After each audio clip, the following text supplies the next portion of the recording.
Opa, tudo bem? Hoje a gente vai estar resolvendo aí mais um exercício de mecânica, tá? Continuação na matéria de cinemática de corpos rígido espacial. Recadinho rápido aqui. Sou o professor Leonardo, aqui tem meu telefone pessoal. Quem quiser mandar mensagem para mim, WhatsApp ou Telegram, tá? Ofereço ajuda em provas ao vivo, com hora e data marcada, né? O dia e o horário da sua prova, você precisa de algum auxílio lá no momento, o valor é R$ 150 para mandar as resoluções. Lista de exercícios e trabalhos, manda pra gente aí fazer o orçamento também. Aula particular online, o valor é R$ 100 a hora, tá? Então vamos começar aqui.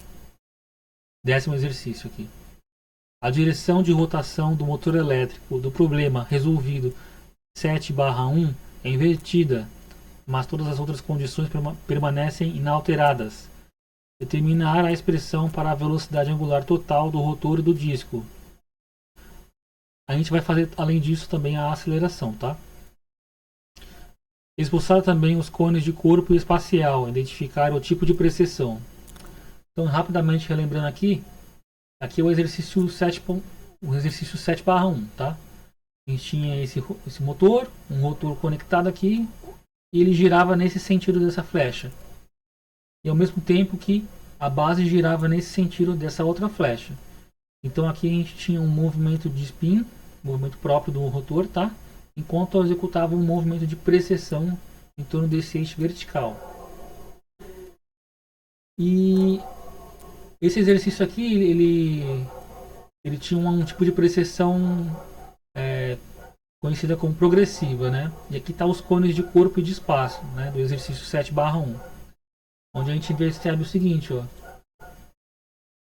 Aqui o cone de corpo, ele sempre rola sem deslizar sobre o cone de espaço, né? Então, por exemplo, aqui a gente teria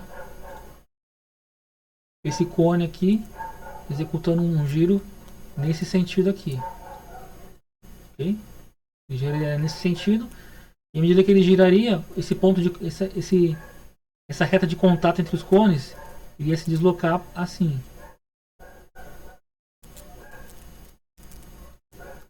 indicando que o cone de corpo ele iria girar, né, e executar um movimento em torno desse outro cone aqui,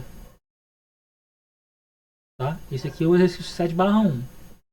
Então esse disco aqui ele gira e ao mesmo tempo ele sofre uma precessão. Ele é representado de uma outra maneira como um cone rolando sobre outro cone, né? Isso sempre é possível fazer quando você tem um movimento de rotação própria e precessão. Agora a gente vai fazer um exercício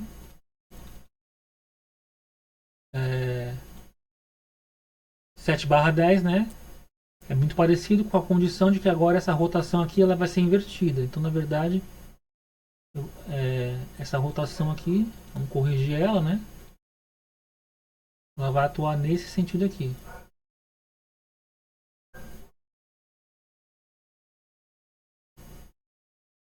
Assim.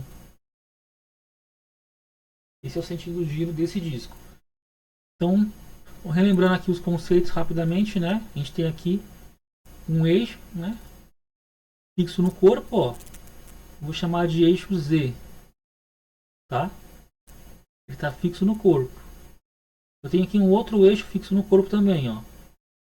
Eu vou chamar de Y, é uma letra Y minúscula.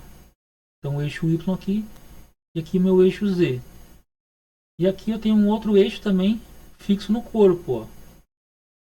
Tá? O que quer dizer um eixo fixo no corpo? Quer dizer que à medida que o corpo se move, esse eixo se move junto, né? Tá preso, ele se move junto. E aqui é o eixo X. Legal? São eixos, digamos que não inerciais, né? Por quê? Porque são eixos que podem sofrer aceleração. Esses eixos podem estar acelerados. Na verdade, eles estão acelerados, né? Eles têm uma aceleração angular que a gente vai calcular daqui a pouco. Então, essa aceleração angular dos eixos é a mesma aceleração angular do corpo, tá? E aí, a gente tem também uns eixos fixos no espaço. São eixos inerciais, ó. Aqui tem um deles, ó, o eixo Z. Letra maiúscula. Aqui tem um outro eixo, ó. O eixo ZY maiúsculo. E o eixo X fixo no espaço, ele coincide com o eixo X que está fixo no corpo. É um eixo que aponta nessa mesma direção aqui. Tá?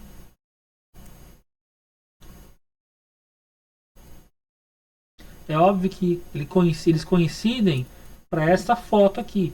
Porque à medida que essa rotação N aqui acontece, esse corpo ele vai girar nesse sentido. E é óbvio que esses eixos caminham junto, né? Então é óbvio que esse eixo X, em algum momento, ele vai vir para cá. O eixo X que tá fixo no corpo, porque ele vai girar junto com o corpo, né?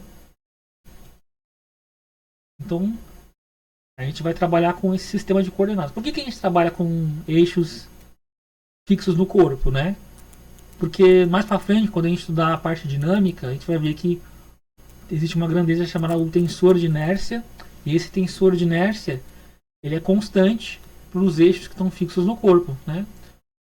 Se eu calculasse o tensor de inércia nos eixos fixos no espaço, ele não seria uma constante, ele seria variável no tempo. Isso traz grande complexidade, né? Por isso a gente trabalha com eixos fixos no corpo, para que esse tensor de inércia ele fique mais simples. Então vamos lá. Aí aqui eu vou chamar aqui, por exemplo, essa rotação em torno desse eixo aqui, ó. Tá vendo essa flecha aqui, ó? Lembrando da regra da mão direita de novo, ó.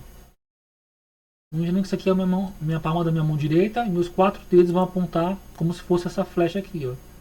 Dessa forma. Minha mão direita e meus 4 dedos. Para onde que meu dedão aponta? Meu dedão aponta para cá. Portanto, eu sei que o vetor de velocidade angular próprio do corpo é nesse sentido aqui, ó. E aí, essa rotação própria a gente chama de spin. Eu represento por essa letra aqui. Então, nos ângulos de Euler. Com um pontinho em cima para representar velocidade. Aí existe uma outra rotação que é essa aqui, ó. Se eu usar a regra da mão direita de novo, ó, aqui vai estar a palma da minha mão. Opa. De outra cor agora. Aqui está a palma da minha mão. Meus 4 dedos vão seguir essa flecha. Então é algo mais ou menos assim. E para onde aponta o meu dedão? Nesse caso, da mão direita para cima. Portanto, a minha velocidade de precessão é para cima. Né? Os ângulos de Euler a gente representa por esse ângulo, por essa letra aqui.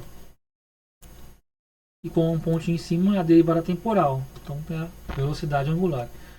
E aí eu tenho então essas duas velocidades aqui, ok? Vamos lá, continuando aqui. Eu tenho que representar a velocidade angular do meu corpo, ó. Velocidade, opa, fazer em preto agora, né? A velocidade angular dele é a soma dessas duas velocidades, né? Essa mais essa, tá? Só que elas estão escritas em sistemas de coordenadas diferentes. É interessante usar o mesmo... Interessante não, é o correto, usar o mesmo sistema de coordenadas para representar esses dois vetores, né? Como eu acabei de falar agora há pouco, a gente sempre vai preferenciar o eixo de coordenadas que está preso no corpo. Portanto, esse vetor aqui já está apontando na direção do eixo Z, ó, contrária, já está correto. Logo, esse vetor aqui, ele tem que ser decomposto, né, ó, em duas componentes. Uma componente seguindo para cá, na direção Y, e uma outra componente para cá, na direção Z, ó. E para fazer isso, eu preciso desse ângulo aqui, ó. Tá vendo esse ângulo aqui? Como é que eu vou fazer isso, ó?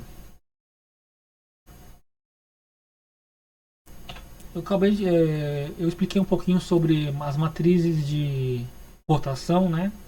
Ali nos primeiros vídeos, né? Desses exercícios de cinemática aqui de corpos rígidos. Então, a gente percebe ó, que entre esses dois sistemas de coordenadas aqui, ó, é, é como se tivesse ocorrido uma rotação entre um e outro, né? Como assim? Tá vendo esse eixo Z maiúsculo aqui? Esse eixo Z maiúsculo ele veio parar aqui. E esse eixo Y minúsculo ele veio parar aqui. Então ocorreu uma espécie de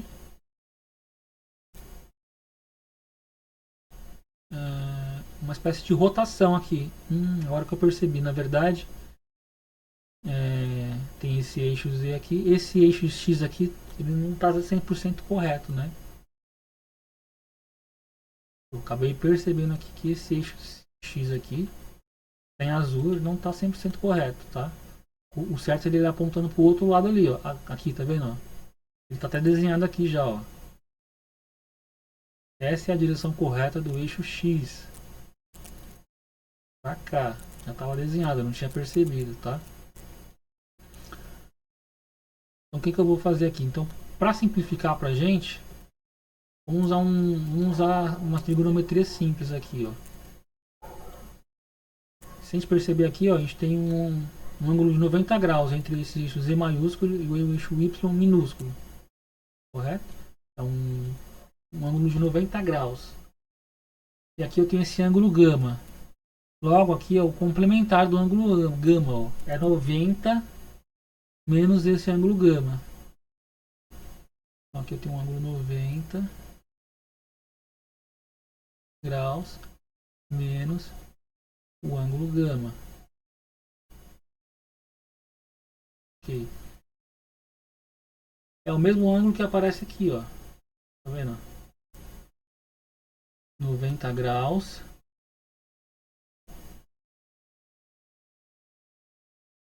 menos o ângulo gama. E como esses ângulos aqui também são complementares, esse com esse, ó, logo esse ângulo aqui, logo ele só pode ser o ângulo gama, ó. Tá vendo? Então esse ângulo gama aqui, ó, ele se repete aqui então, ó. Ângulo gama. Legal. Então eu posso decompor esse vetor aqui, ó, nessa direção e nessa direção, tá? Como é que eu faria se fosse usar uma matriz de rotação? Eu tenho que perceber que é uma rotação em torno do eixo X, tá?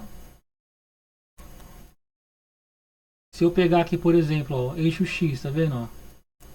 Aí aqui eu tenho um eixo Z.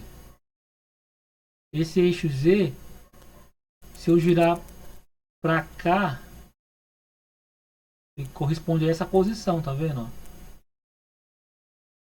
Então, pego o eixo Z, gira assim em torno do eixo X, ele vai corresponder a esse outro eixo Z. Então, para mim transformar de um sistema vermelho para o sistema azul, é uma rotação em torno de X, tá? De quantos graus? De 90 menos gama.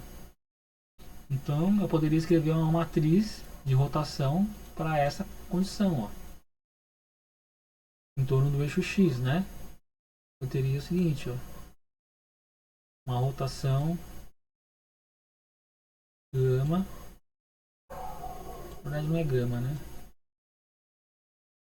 Uma rotação de um ângulo, vou chamar de θ, em torno do eixo X.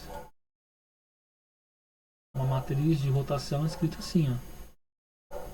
Primeira coluna é 1, 0, 0. Primeira linha é 1, 0, 0. E aqui eu teria o cosseno do ângulo que sofreu a rotação, ó. O cosseno de 90 menos gama, que faz esse eixo vir parar e transformar nesse eixo. Então, cosseno de 90 menos gama. Cosseno de C de cosseno, tá? 90 menos gama. E aqui também eu teria o cosseno de 90 menos gama.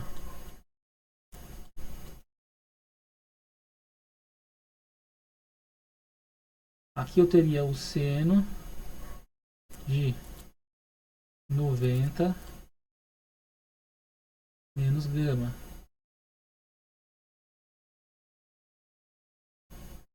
Aqui eu teria o seno de 90 menos gama.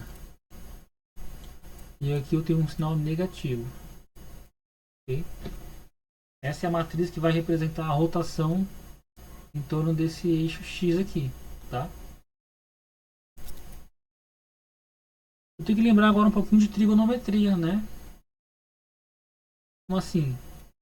Porque para ângulos complementares, o cosseno se transforma no seno, né? E o seno se transforma no cosseno. Então, na trigonometria, o seno de 90 menos gama é equivalente ao seno de gama. Então, aqui, usando a trigonometria, a matriz de rotação seria... Eu copio aqui esses termos, né? 1, 0, 0. Aqui, primeira linha, 1, 0, 0. E o cosseno de 90 menos gama, na trigonometria, é o seno de gama. E o seno de 90 menos gama é o cosseno de gama. E os outros a mesma coisa. Ó. Aqui tem um sinal de menos, menos cosseno de gama. E aqui, seno de gama. Ok? Agora eu posso fazer o que eu preciso, né? Que é pegar esse vetor e escrever na forma matricial. Ó. Vamos pegar o vetor de rotação, né? Velocidade de precessão nos eixos vermelhos, né? Ó. Nos eixos vermelhos, a coordenada x dele é 0 e y é 0. Ele só tem a coordenada na direção z, esse vetor aqui. Portanto, aqui a coordenada x dele é 0, x maiúsculo, y maiúsculo é 0, e y minúsculo, y maiúsculo, desculpa, y1, z, em z maiúsculo ele vale n. Essa aqui é o vetor para essa velocidade aqui no sistema natural dele, que é o sistema vermelho. E ao efetuar o produto de matrizes, eu vou obter a nova representação dele no novo sistema de coordenadas, né? Então, vamos fazer isso, ó. Com essa rotação aqui, vou transformar para um sistema de coordenadas que está preso no corpo, que é o sistema de coordenadas azul. Então, eu vou pegar aqui essa matriz, aí eu vou só copiar ela, né? Fica mais fácil. Vamos copiar ela aqui.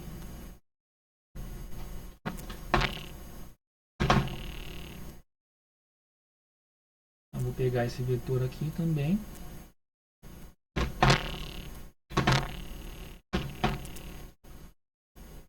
Vou colocar aqui, aí eu faço a multiplicação de matrizes, ok?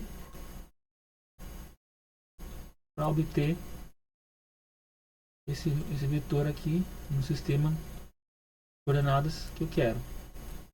Então vamos lá.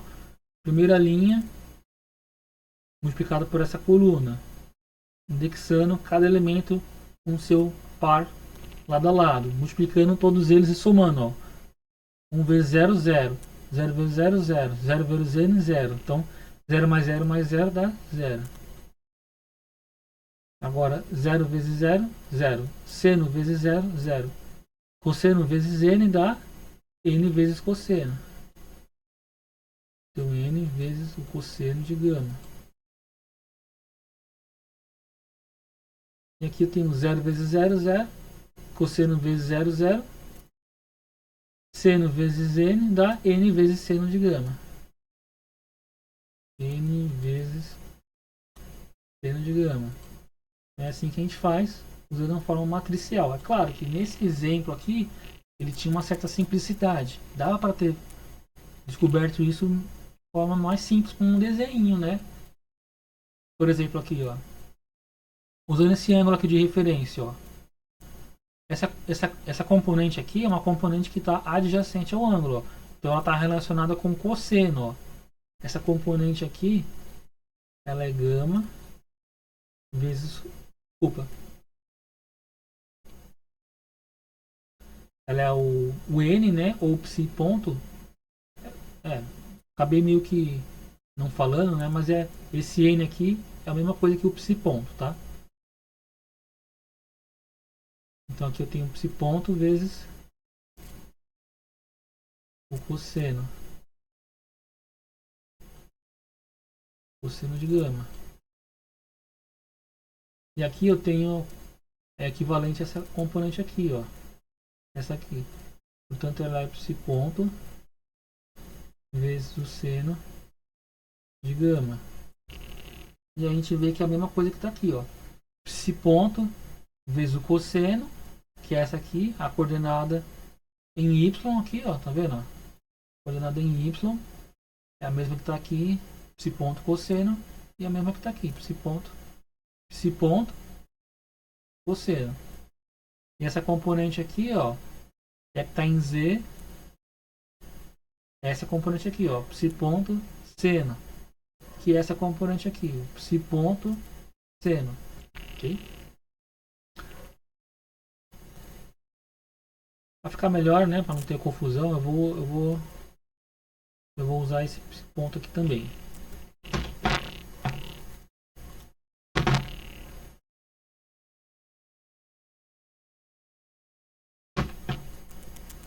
E aqui também.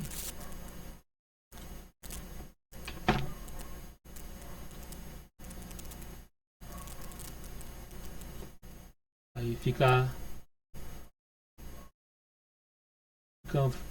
só com os ângulos de Euler, né? Então aqui é um vetor, tá? Dessa velocidade de precessão. Tem duas componentes em y e a componente em z no sistema não inercial, que é o sistema preso no corpo. Agora eu posso calcular a velocidade angular total, ó. A velocidade angular total do meu corpo está girando é a soma da velocidade própria dele, né? A velocidade de spin mais a velocidade de precessão. Não tem componente de velocidade de nutação, só spin e precessão. E aí vamos à forma matricial de novo, né? Que é uma forma que a gente pode usar para representar vetores, né? Então essa componente aqui, essa velocidade aqui, ó. Tá vendo que ela não tem componente no eixo x aqui, ó, nessa direção, nem componente em y. Ela tem só componente em z. Então é θ ponto na direção negativa de z, porque z está apontando na direção negativa de z. Então a forma matricial desse vetor só tem a componente z negativa aqui. Rotação própria no sentido contrário do eixo z. E aqui a precessão. A gente acabou de fazer essa representação aqui. Eu posso só copiar, né? Vou copiar aqui para ganhar um pouco de tempo. E agora eu faço essa soma. Vou ter que a velocidade angular na forma matricial de representar, essa componente é zero, né? 0 mais 0, 0 mais essa grandeza aqui é esse ponto vezes o cosseno de gama, e aqui é menos esse ponto mais esse ponto seno de gama. Ou eu posso representar na forma vetorial também, né, usando as componentes I, J e K do sistema em azul. Então a componente I é 0, a componente J é essa aqui, é esse ponto vezes o seno de gama, componente J, mais menos esse ponto mais esse ponto vezes seno de gama na direção K do sistema em azul, que é o sistema não inercial. E aqui está pronto aquilo que ele pediu, a representação da velocidade angular total do corpo, tá? Para esse caso aqui, é aquele vetor ali. E ele está escrito no sistema em azul, que é o sistema não inercial, tá? Se eu quisesse escrever aquele vetor no sistema em vermelho, que é o sistema inercial, eu poderia usar a minha matriz de rotação aqui de novo, ó. Só que é uma rotação contrária, né? Essa rotação ela transforma do eixo vermelho para o eixo azul. Se eu quiser uma rotação contrária, eu tenho que usar a matriz inversa dessa matriz aqui. Essa matriz aqui ela é especial, tá? Ela é um tipo de matriz. Para mim calcular a matriz inversa é só calcular a transposta. Então, a transposta aqui era só trocar as linhas pelas colunas, né? Que é equivalente a colocar esse sinal de menos aqui, ó. Se eu pego esse sinal de menos aqui e coloco ele aqui, então eu vou ter uma matriz que vai transformar os vetores do eixo azul para o eixo vermelho. Daquela forma que está ali, ela transforma do eixo vermelho para o eixo azul. A gente sempre vai preferir usar os eixos não inerciais, que é o eixo azul. Vamos calcular agora a aceleração, tá? Aceleração angular. Então vamos lá, a aceleração angular ela é a taxa de variação da velocidade angular, tá? Porém, essa forma de escrever ela é válida para um sistema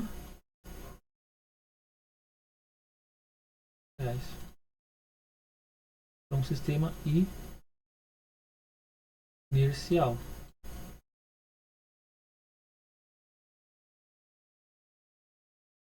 Tá? Como a gente está trabalhando com um sistema não inercial, existe uma outra forma de escrever isso, ó, que é a seguinte.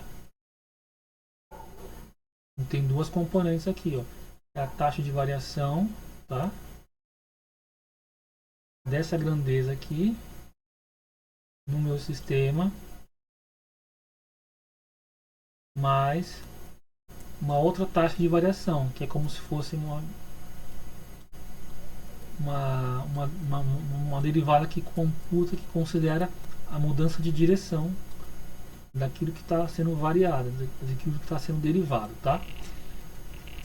Então essa aqui é inercial e essa aqui é para não inercial, que é o que a gente vai trabalhar predominantemente nessa matéria, que é o não inercial.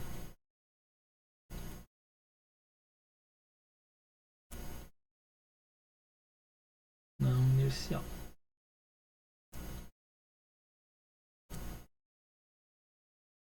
Então eu posso imaginar o seguinte, ó.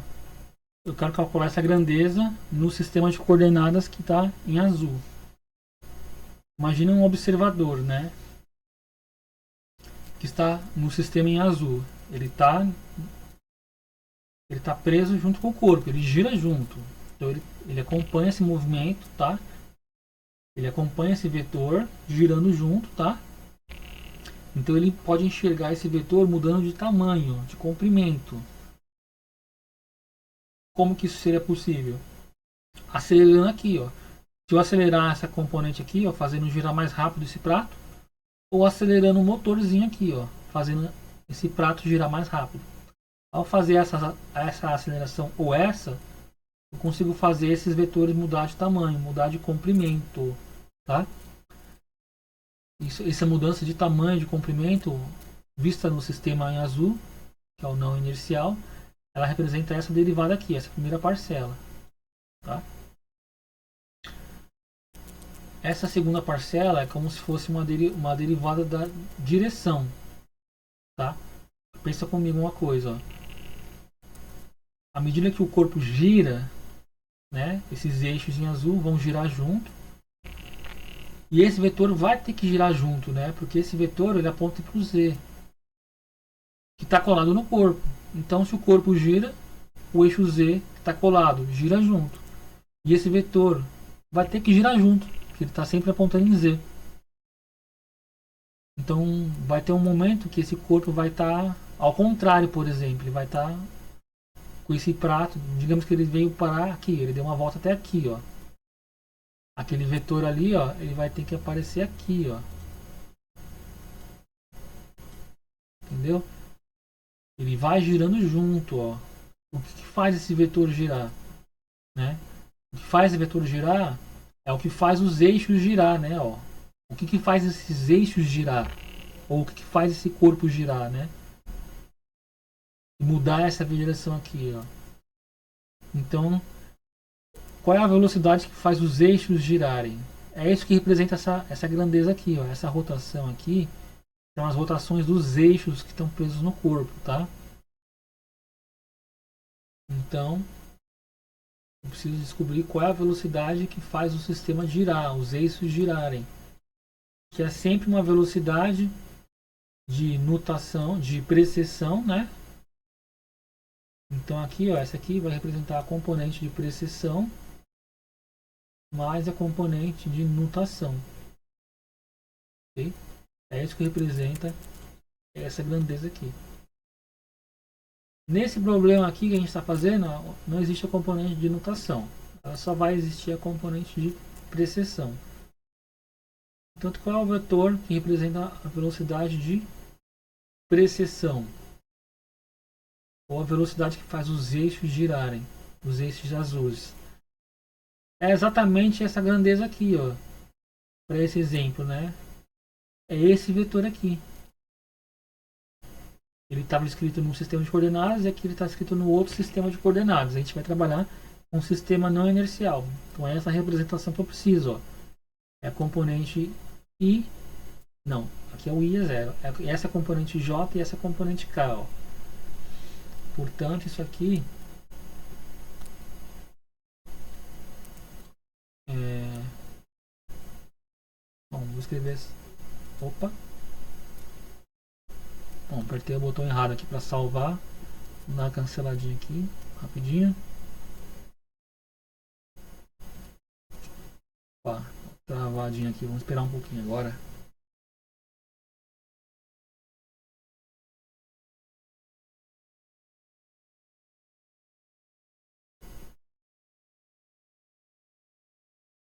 Então vamos lá. Eu preciso dessa representação aqui então, eu vou copiar ela.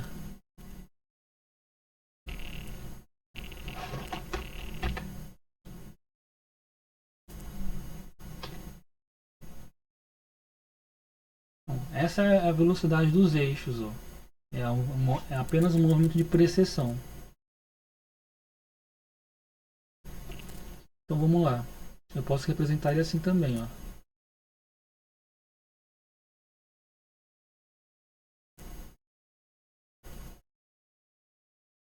Esse ponto vezes ponto aqui, né? Cosseno de gama na direção J mais esse ponto seno de gama na direção K. E eu sei que aqueles vetores não estão mudando de comprimento, por quê? Porque essas rotações aqui elas são constantes, né? Tanto essa aqui quanto essa aqui. Essas rotações são constantes. Então essa componente de derivada aqui, ó, do tamanho desses vetores vai ser nula. Logo vai sobrar só a componente de mudança de direção, tá? Vamos copiar essa parcela aqui. Ó.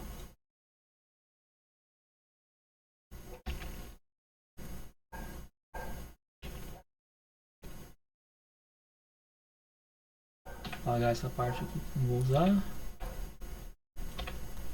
Né? Essa derivada aqui ela é nula porque os vetores não têm aceleração de módulo, só aceleração de direção.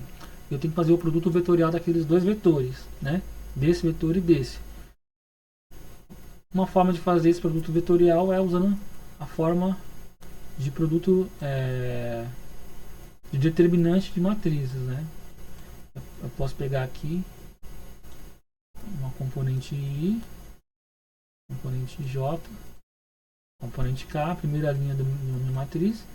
A segunda linha vai ser as componentes desse vetor aqui, ó, que são essas daqui, J e K, não tem a componente I, então aqui a componente I é zero.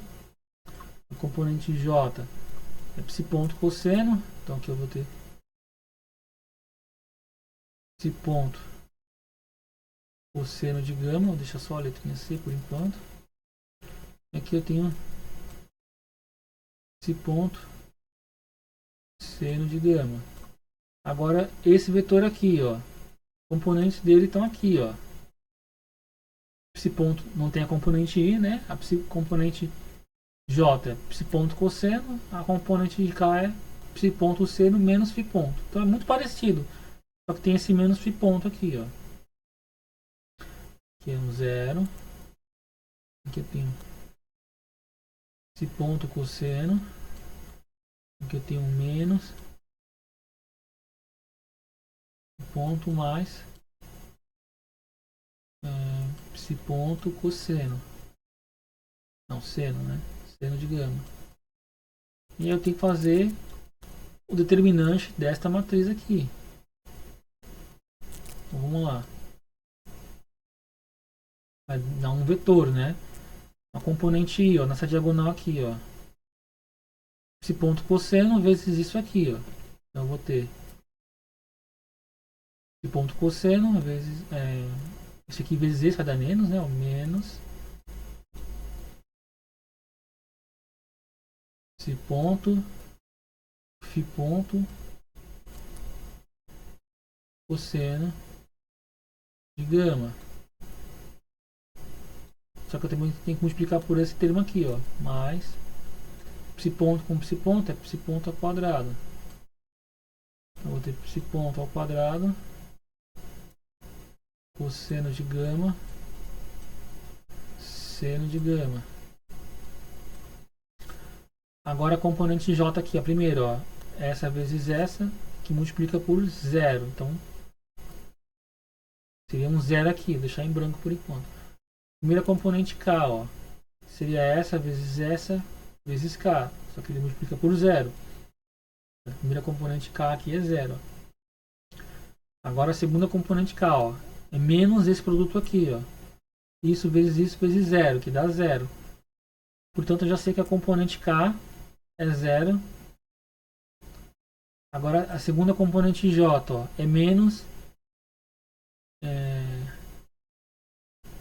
esse vezes esse, ó. Então é esse vezes esse, vai dar esse ponto ao quadrado, cosseno e seno. Esse ponto ao quadrado, cosseno e seno. E a segunda componente em i é... Opa, peraí, vamos confirmar aqui. Essa aqui é a primeira componente i, essa aqui, multipliquei, correto.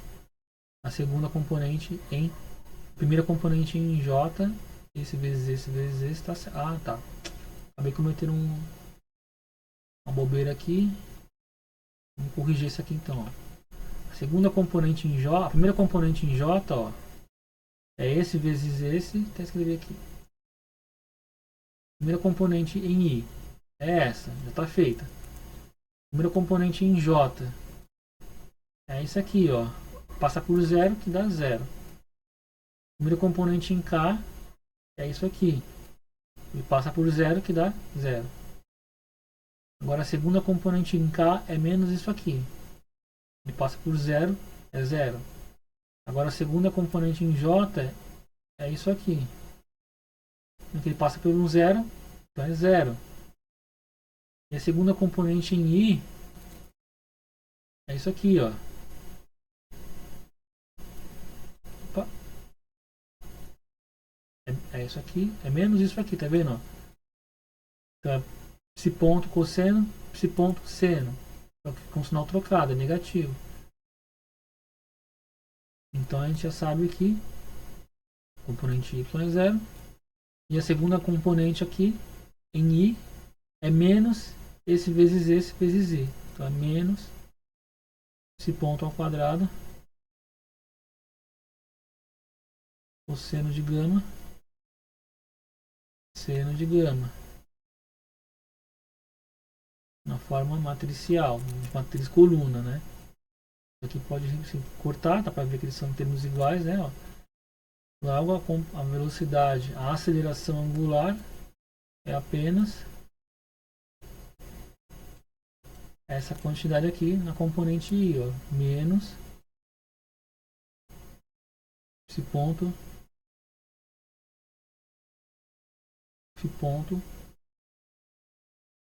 cosseno de gama na direção I. Minha aceleração angular. É uma aceleração que aponta ao contrário desse eixo I aqui, ó. Então aqui está o meu eixo X, que é o I. A direção contrária dele, que é essa aqui. Tanto para cá é que aponta a minha aceleração angular. Né? Logo, o vetor de velocidade angular ele tem que mudar nessa direção. Né? Se a gente pegar aqui, por exemplo, ó,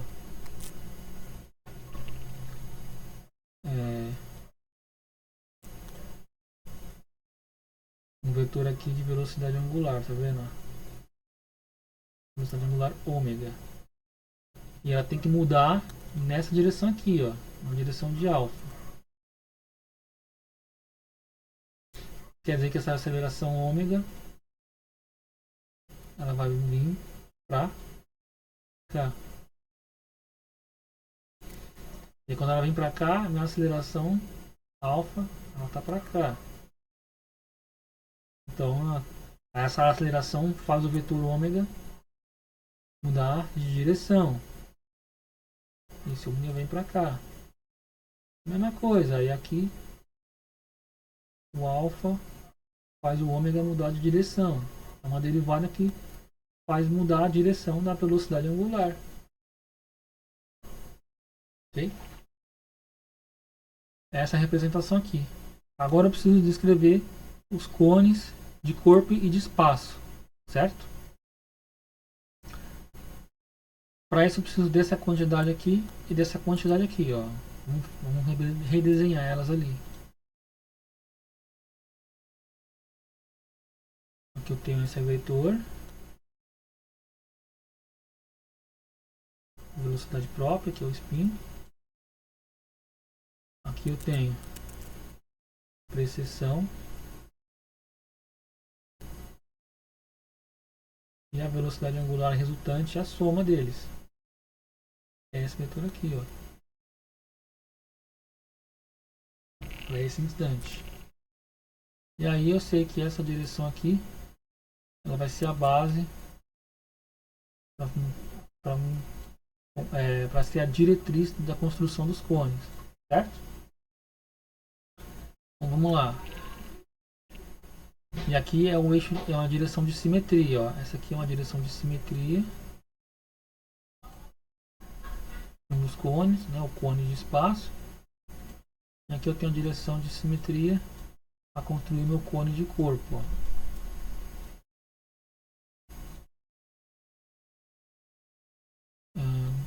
Como o meu motorzinho ele tá desse lado aqui, eu vou fazer o cone de corpo desse lado. Aqui está o cone do corpo. E a gente sabe que ele gira nessa direção aqui, ó. Seguindo a direção da mão direita, né? Ele gira nessa direção aqui.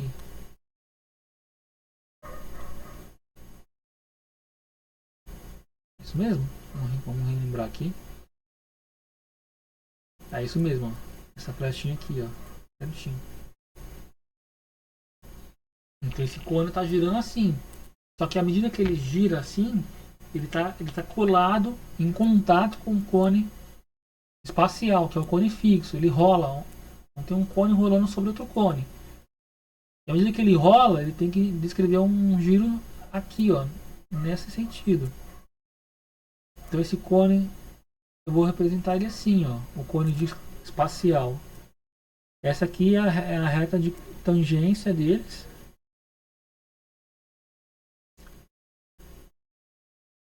E aqui eu desenho ele. Tá vendo que ele tem a mesma reta diretriz aqui, ó. Aqui é a mesma reta diretriz. E esse aqui é o cone do espaço. E como eles estão em contato, né? Repara que eles estão em contato. Então, essa linha de contato aqui, em algum momento ela vai começar a vir para cá, ó, seguindo a direção dessa flecha aqui, ó, desse giro. Ele está rolando, né? Um cone rolando sobre o outro, ó. Então ele vai enrolando, ele vai descrevendo essas posições aqui, ó. A gente meio que tentar enxergar um cone girando sobre o outro, ó. Então ele vai girar em contato com esse outro cone nessa direção aqui, que é a direção da precessão. Então é um caso em que o cone que gira, ele está dentro do cone de espaço, né?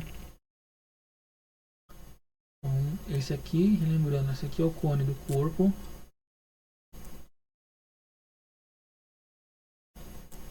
E esse azulzinho aqui é o cone do espaço.